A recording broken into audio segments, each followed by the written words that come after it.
friends, and welcome to your Daily Detroit, sharing what to know and where to go in Southeast Michigan. It is Friday, August 12th, 2022. I'm Jer Stays, and on the other end of the line, it's Devin O'Reilly. Welcome back from Tennessee, Jer. I'm so glad to be back. I really am. It's something to have civilization somewhat a little bit near you. I loved the stream. I loved all of it.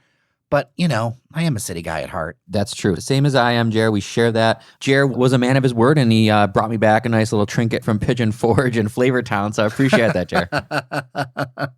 You know, I saw it, and I was just like, this belongs on your tiki shelf. And that's exactly where it went and where it sits now. So full credit to producer Cheyenne for getting us the last box of Black Cherry Vernors that she could find. It was like a Baroque up box. But she found it in the back of the thing of the store and got all of us on the team cans of Black Cherry Vernors to try. I understand from listeners it is a mix of people who've been able to get a hold of it, but a lot of people still haven't been able to get a hold of it. So I feel like we really haven't missed the trial boat on this one, Devin. No, I think this is early on. It seems to have been a rare prize. Now, normally I'm not like a pop drinker just on its own, so I would have never really sought this out, other than if we were doing some fun stuff with the podcast. So I'm glad I got the opportunity because, like I said, I probably wouldn't have tried this otherwise. And big points for the big gnome on the can. I kind of love it. The Vernors gnome has been a mainstay for decades now. Oh, yeah, leaning right into it. All right, so I'm going to try it out on air. I know you had a chance to try it. Engineer Randy had a chance to try it. And producer Cheyenne and her family got a chance to try it. But I am the laggard here. You should go first then, because I don't want to spoil what you think of it. So take your taste, give me your first feedbacks, and then I'll start jumping in with mine. All right. Little fizz there. Okay, the color is very red. Very red. And, okay. This is not Vernors, but it is not like a cherry Coke. It's interesting. I'm not against it. It's a good mix, isn't it? It's a very even-handed split between the Black Cherry and the Vernors. You taste the Black Cherry up front, but if you wait for it, you get the Vernors at the end of the taste. Mm-hmm. That's what I'm getting. Yeah, there's like a tickle to it. That the end of it is definitely Vernors. Yep, the end is definitely Vernors. It also strikes me this is very sweet. Yeah, I mean, I didn't even want to look at the sugar numbers, but it's bad news, man. 77% of your daily value. Jeez, that's not me. I'm not the sugary drink guy. So this was a little bit of a shock to me to see 38 grams of sugar, more than a bowl of ice cream, basically. So drink sparingly, I would say. Well, you know, this brings up a point that I think engineer Randy has said in the past, which is a lot of these things, it'd be really great if there was a diet or a zero option. And I know this is a limited run, but if they decide to lean into this more, the zero option is really where it's at. Because as I've gotten older, that's kind of what I drink now. Admittedly, I'm not entirely sure how they do the zero option, what they're substituting it with. I assume it's nothing that's too unhealthy for you. Sometimes you got to be a little sketchy about something that should have a lot of sugar but has zero. I'm a little like, well, what are you using then? But as long as it's safe, that's probably the better option anyway. Yeah. Well, when I'm gone, what'll happen is they won't need to put any fluids in me when I go into the casket. I'll just be ready to go. Just embalm you in the sugary drinks. I don't know how it works, but I feel like it works that way. All right, so you got to play with it. What were your thoughts? Like I said, I think the balance is really good. The drink itself is what it says it is. I think it's definitely a Black Cherry Vernors drink. If you like Black Cherry, I think you will like this. But if you do not like Black Cherry, this does not lean towards the Vernors side. Like, this is a question of, do you like Black Cherry? If yes, then you have a shot at this. If this is just about Vernors, I don't know. Because some people drink ginger ale because it's not as sweet as some other carbonated beverages. So if you're already someone who thinks that Vernors is a little bit sweet, this is going to be overload for you. So we have a few different ideas of what to do with it.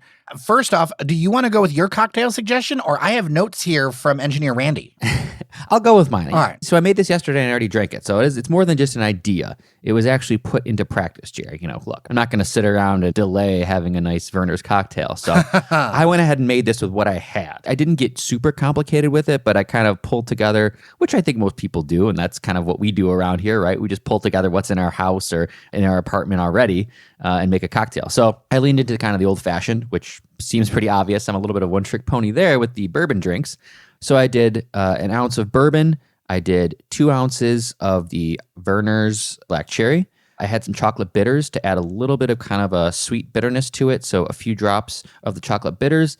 And then I had some Traverse City whiskey cherries. So the cherries, they're soaked in that kind of whiskey syrup. And I added a couple of those. Obviously, there's some residual syrup on that. It wasn't too sweet because I did a heavy enough pour of bourbon. So definitely the bourbon came through in the flavor. It was a little sweet for what I would drink, but I thought it was a very nice flavor. And the additional kind of whiskey cherries mellowed it out a little bit. The chocolate bitters added a little bit of bitterness to the drink. So I thought that was a nice little kind of take on an old fashioned using this Vernors drink. Well, a little bit of cherry there and the chocolate, that's a good combination. And I like the idea of punching up the cherry a little bit. It really brought that out. I enjoyed it. Now, again, Jer, being fully transparent, I don't know if this is something that I would drink often or seek out and buy, but I think it worked well. If you find some of this and you're drinking it and you decide you'd like to kick it up a notch, maybe it's the weekend or maybe it's your day off, I'm saying it would be just fine to throw some bourbon, some cherries in there and have yourself a good time. Now I'm going to get to Randy's drink, which he liked a lot. But to that point, I wanted to add that this is not as sweet as, say, that Faygo Bomb Pop that was so sweet that was basically a mixer. Like I had to use it as a drink mixer in like 1 or 2 ounce increments. God, that was unbelievable, Jerry. I still remember the taste of that. Unbelievably sweet. I think that was like over 40 grams of sugar. It was insane. I think it was like over 100%. Like I think it was double the sugar of this thing. Yeah, this is not that at all, but still sweet. Yes. So Randy went rum, which you kind of figure, right? Yeah. So he did 2 ounces of rum. So he did half Cruzan aged light and half Bacardi Quattro, if I'm saying that correctly, the aged gold. He likes to mix rums. I feel like if you did one or the other, that's what you got, but he did the mix there. 4 ounces of Vernors Black Cherry, 3 dashes of Angostura orange bitters. So he went with a little bit more of like a fruitier move with it. And now he built it in a tall glass. And his inspiration, whereas yours is the old fashioned, his is the dark and stormy. That's very on brand for Randy that he would go the tiki route, and I respect that. It sounds like a good one. He went a little on the fruit forward side of things, adding the orange, adding the rum. But that sounds like a really good drink too.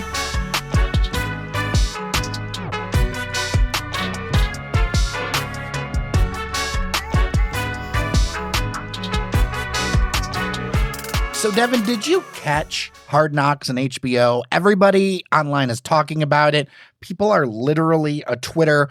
I see Lions fans wanting to run through walls after watching this thing. Did you check it out? Oh, of course, Jer. I had to. This was something I was really, really looking forward to. And I know as a lot of people are, it goes beyond sports fans, to be honest, because Hard Knocks is a really well-known show and it's extremely well done on HBO. And so, we're getting featured. It's a different team every year. And this year is the Detroit Lions. The show, Hard Knocks, for those not familiar, follows various NFL teams through their training camps. So it really kind of just covers that summer into fall portion where they're getting into the season, which there's also a lot of drama. You're talking about people playing for contracts, playing for their spots on rosters. A lot of blood, sweat, and tears goes into kind of like molding a football team for a season. So it's actually a really interesting snippet of an NFL year to look at. And I have, maybe unbeknownst to you or the listeners, I don't know if I've told you about this, Jerry, but I have some firsthand experience with this. When I was younger, let's just say 2004 and 2006. I'll just say this. And I won't say how old I was then. I was very young. I was actually an intern for the Detroit Lions a couple non-consecutive years. Whoa. So actually, I was an intern throughout the year, but each year I started right around this time in July of those years. And so I experienced kind of the training camp in Allen Park, where it's at, Dearborn-Allen Park border right there, where the practice facility is. And so I've got an interesting perspective as I've kind of seen a lot of this firsthand. I worked with the special teams unit. I worked on the media guide and some of the marketing and game day promotion stuff. So I was very extra curious to see how this all played out. So from your experience, and I got a lot to talk about with this show, but from your experience, how close was it to the real thing? Like how much dramedy was this? It's a little inside baseball, but first of all, I think that times have changed a lot. I mean, it was, 15 and 17 years since I did this. And yes, the facility was in the same place, but it was completely different management of the team. I could see even when they showed the different facilities, the outdoor space, they've pumped, I'm sure, millions of dollars into it. It just looks so much different and so much more professional, befitting a professional football team. And so my time in the Lions organization was during the Matt Millen years, which I know people have lots of feelings on.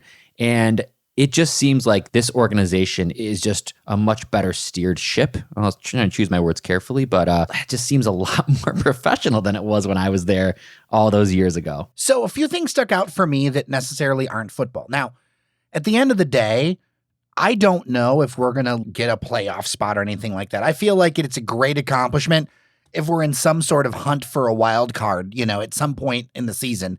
I don't have high expectations. I understand the energy of this thing is that, people are really pumped about it. I'm going to set that aside for a second and look at the leadership point of view. And what impressed me about it was a couple of things.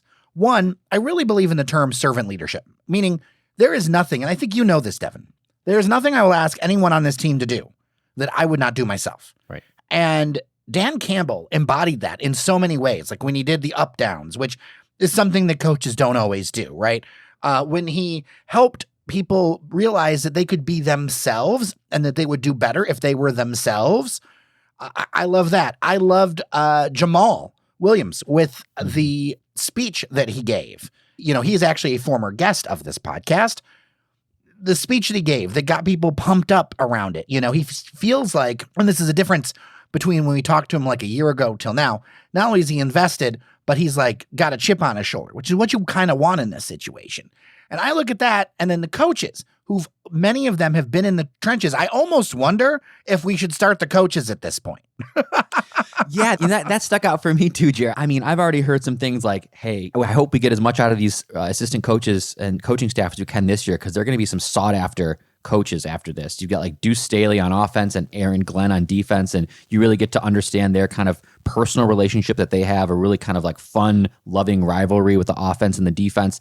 Almost every assistant coach on the team and positions coach is a former player, which I think is really interesting, really cool. But Coach Campbell talks about why that makes sense, why you got guys here who are on their 25th training camp because they played a whole career in the NFL and then became a coach. And so they know this space really, really well. And you know what? There is going to be no lack of motivation for the Detroit Lions this year. I don't doubt that for a second. I know that we're not the most talented team when it comes to just on paper, and like you said, we're not necessarily picked to do very well. But like you mentioned, we've got a ton of motivation. The heart is there. The determination is there from the top down. So I think a lot of people, Jer, are excited for this football season, for this Lions season in a way that they haven't been before, in that it's more than just a record. I think what we're looking for is to see improvement, to see that desire, that heart, playing tough. Even if we lose games to really good teams, I think we're going to be competing in every game. And that's what this team is. And that starts with a coach. So I think that's what you kind of saw in this first episode. And I'm really excited to see what the rest of the season holds. The Ford family, from various discussions I've had, necessarily didn't love the idea of Hard Knocks coming in, but it's part of the deal that at some point you have to let them in. Like it's a rotation, and if you haven't done it and you keep passing on her, you don't raise your hand, eventually you get it. And I think the thing is that this is actually a PR win for them because, a lot of Lions fans are beat down, and a lot of Lions fans want any reason to be able to cheer for this team. That's how much of a fan they are about this. This is truly the beginning of the word fanatic. And football, as we had multiple guests on, American football runs this town. Like we do a ton of DCFC coverage and everything else. But I know the fact that American football runs this town, and that's what people are excited about. And to see people have some hope again, and as long as we're competitive in some way, shape, or form, if we got 7 wins, 8 wins, like I have zero expectations of playoffs or being in that hunt. But if we get into some situation where it's fun to be at a game again, I think that could be huge, and also huge for like downtown businesses, for a town that, we need some pick-me-ups. Like, I think that's a good thing, and I think that there's things to pull out of it. I'm also going to mention, I love the music on this one, the timing of it, and the choice of the safety dance in one of the scenes is just brilliant. Yeah, Jared. No, you make a really good point, and I think I want to add to that because it's important in that the Ford family, like you said, didn't necessarily seem super keen on doing this and maybe kind of got, nudged a little bit into it, but it's such a PR win for a couple things. I mean, first of all, if nothing else, honestly, this is going to push more Lions merch. I'm just telling you, I guarantee it. Not only in our market, but outside, other, fans around the world are getting to see this team and the grit that we have. And I think people are going to be very attracted to that. And so we're going to see a lot more Lions merch outside of Michigan. I believe that, first of all. And second of all, this is a great year to do it. Because if you think about like 3 years ago, 4 years ago, 5 years ago, if you would have done Hard Knocks, you want this show to kind of showcase your team and show a team and an organization that you can be proud of. And I don't know if we could have reasonably said that 4 or 5 years ago. This might have been an embarrassment, honestly. But I do think that collectively, we think as Lions fans, this is a team and an organization that we can be proud of right now. And so this is the perfect time to showcase that. So I'm going to use this as a tie to a quick bit of food news. Did you see that Barry Sanders is in the restaurant game? I did, Jared, but you know what? It's not as simple as Barry Sanders opening a restaurant. So I think it's important to talk about this because it can be confusing if you just read a headline on this. Yeah. So he's got himself a Lefty's cheesesteak place on Adams, just like a few minutes, a walking distance from Ford Field, right there on Grand Circus Park. If I remember correctly, that's actually in, forgive me if my memory's foggy, but in that area where I think the Subway used to be. Mm-hmm. Yeah, over you're there. Absolutely right. And it's kind of Barry Sanders themes, which people are going to eat up. And then Lefty's is a brand that lots of people know. Have you ever tried Lefty's? You know what? I haven't tried Lefty's. So this needs to go. Maybe the first one I'll try is the Barry Sanders one. They have been exploding as a franchise recently. I just see them popping up everywhere in strip malls and on commercials. So they're just growing really fast. Yeah, and the owner and founder is a big fan of Sanders and the Lions. I mean, this even made coverage on ESPN. And now I've tried Lefty's, and I think it is a perfectly fine grab-and-go cheesesteak. Like, it does its job well at the price that it is. And so I think that's going to do really well there because I'll be honest, we need better food options and sports options around that ballpark. Yeah, for sure. I mean, can we say this much? Can we say it's going to be a market improvement from the Subway that was there? I don't think that was a very good Subway. I went to that Subway. You know, that's another thing. I have learned that the Subway you go to really matters. Like, it is, there's a ton of inconsistency with that chain. Well, when you rely on fresh ingredients and, service and all that, it can really vary from place to place. That was not a good Subway. So no, this is really cool. And I think it's going to do well because I haven't seen any pictures yet of what the vision for this is, but it's like the bones of a Lefty. So obviously they do stuff really well. They must be a really, really well-run ship at this point on distribution and setup and logistics and all that because they're growing so fast. So you have all that baked in. And then kind of the facade of this, the uniform, if you will, is Lions and Barry Sanders, which people will just love or eat up, pun intended. So yeah, I mean, I think if they're smart, they'll throw a giant like Barry Sanders fat head out there on the windows. People will just come in, especially around, the football season. Oh, I saw some Twitter video of this thing. It's Barry everywhere. Don't worry, sir. It is Barry everywhere. Nice. It's barely a Lefty's. No, that's the way to do it, man. This is going to be really cool. And I think it'll do really well over there. We've had some really varying success of businesses on that kind of Adams strip, Grand Circus Park strip, right? In the last, decade. You've had some just absolute bombs that were just complete failures, and you've had some really successful places. So I think this is going to be one of the hits, but remains to be seen.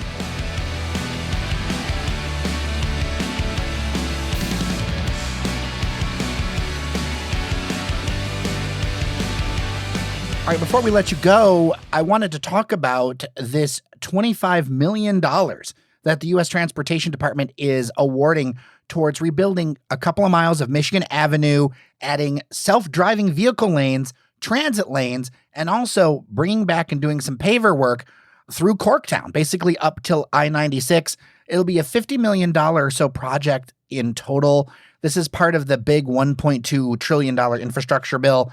I mean, more attention for Corktown. It's going to go right past the door of Ford. I'm looking at the reports where it's going to be bringing in these different kinds of looks. This could be a huge deal for Corktown and Michigan Avenue. Let's be honest. It's seen better days. Yeah, it has seen better days, but I mean, man, more good news for Corktown and that area. We knew this though in the general sense of, we say this all the time, Jared, more investment, more big things in Corktown. That area is getting so much attention right now, and deservedly so. And that Michigan Avenue corridor is such an important corridor regionally in terms of connecting Detroit to the western communities, all the way out to Ann Arbor, to the airport, to things like that, to 94. This is awesome. I like that it includes some historic preservation elements, which we love to see here. So it includes that, but it also includes some paving the way, as it were. I got to stop using the puns, but paving the way for the future of mobility on the roads of Michigan Avenue and 94. And we talk about this, and I know it's not directly related to the Avenue corridor study and project, but it's going to certainly enhance what they're trying to do in that Michigan Avenue corridor. This is going to, I think, open up opportunities for more businesses along that corridor, more economic development along that area. So, hey, if you want to invest in real estate, you want to buy a place, you want to buy any kind of property, I would do it along Michigan Avenue. There's still plenty of opportunity between Detroit and Dearborn. Michigan avenues need to be rebuilt for a long time, and I'm glad that they're doing it the right way with transit lanes. I think that's a huge thing right off the bat. The autonomous lanes make a lot of sense considering what Ford's doing. And, saving the brick pavers is great. I will tell you that if they pull up the old rail tracks that are underneath that center lane, which I imagine that they're going to finally do, that gives away a huge social media thing. Because every time they redo that median strip and you see the old trolley tracks on social media, people go absolutely bananas. I'm interested to see how they're going to reuse those pavers. Is it going to be the whole thing? Is it going to be part of the lanes? I'm interested to see how this is all going to come together. Yeah, and it'll take a while for it to all come together because there's a lot of moving parts. I'm not even going to go with the pun, but I mean that. There's a lot of moving parts to this, but we'll see it all come together slowly, but it'll be really exciting. Again, fans of transit should be happy about this. Fans of kind of the continued revitalization of Corktown should be happy about this. It'll be really cool to see, and I'm looking forward to it. As someone who, again, uses this corridor on darn nearly a daily basis, I'm really excited for this. Well, construction is set to begin in 2024, and it's very clear that Devin woke up on the pun side of the bed today.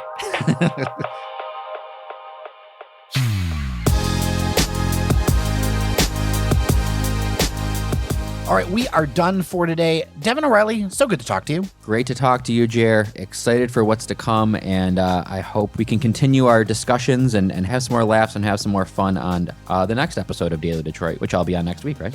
Of course, if you've got feedback, dailydetroit@gmail.com.